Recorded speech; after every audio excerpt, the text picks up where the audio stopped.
Hi guys, welcome back. Dr. Heather Brown, and this is video number 2 on boundaries. This is physical boundaries. Now, when we think about physical boundaries, we think about protection. We think about safety. A lot of times we think about assault or somebody being victimized by another, somebody controlling you physically.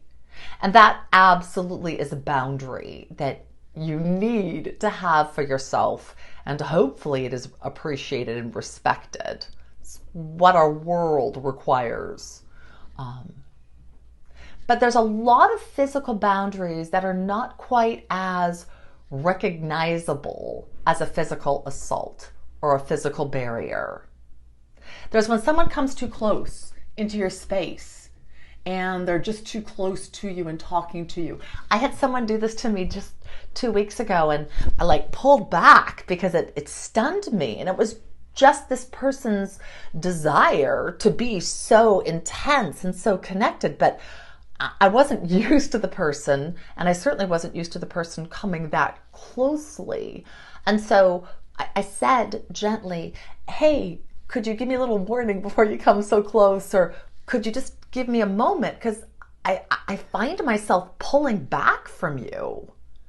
This wasn't necessarily somebody I wanted to pull back from, but it felt strange because my energy got really overwhelmed by the fact that they were just too close to what I'm used to. Now, I live in California, and other than COVID, we tend to be somewhat close. Nothing like New York or San Francisco, but you're kind of used to people being a little bit in your physical space here more so than you are in other areas. But that doesn't necessarily mean it's good for you. And so you want to be aware of, are you feeling nervous? Do you feel jittery? Do you feel shocked or startled? These are all things where physically you're not feeling safe, you're not feeling solid, you're not feeling you've got that little bubble around you that we actually all oftentimes want. There's a place of safety and protection of, I am in this world, but I've got space. I have my own space in this world. We're not all intertwined and intermeshed.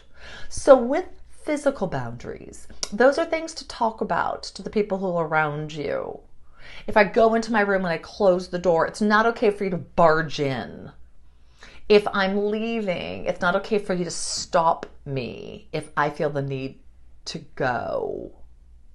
I need to ask that you will allow me to make some choices about my own way of being physically. That would include touch.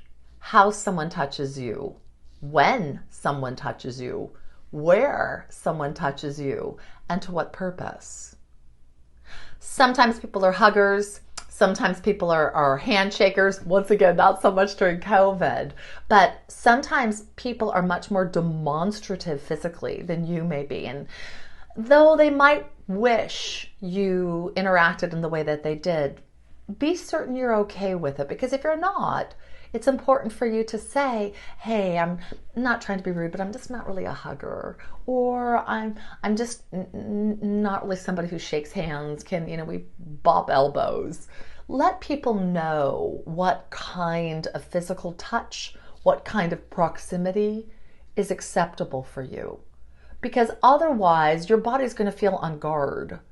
And your times with this person is not going to be as comfortable. It's not going to be as fluid. And it's probably not going to be as positive either, because you're a little bit on guard. You're a little bit scared. You're pulling back, or you're fearful something's going to happen.